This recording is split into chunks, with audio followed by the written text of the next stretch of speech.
Action! Tol, alam niyo po, napahirap talaga ng bagyo. Biglang mahirap ang bagyo dito sa Pilipinas. Dahil po, dito sa evacuation center, daming tao, kagaya na ito. Ay, kasama ka ba na ito? Sorry. Mahirap ang pagkain dito. Minsan, walang makakain kasi mga evacuees, nagdodoble-doble. Kaya nga ngayon, gutom ako. Uy, nakain na. Ay, may insekto.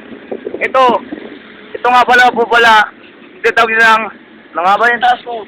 Harness beetle. Yan tandaan nyo. Harness beetle.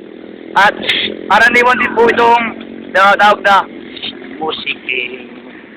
Yan napapanood nyo yun minsan. At, tinan nyo po, kahit nang ginawa ko sa dalawang halaman kanina, kakainin ko to. Tignan nyo. Dito.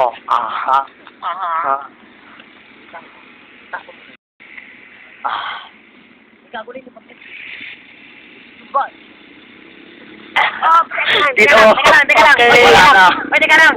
Ang ID ko nawawala. Para. Nawala bigla.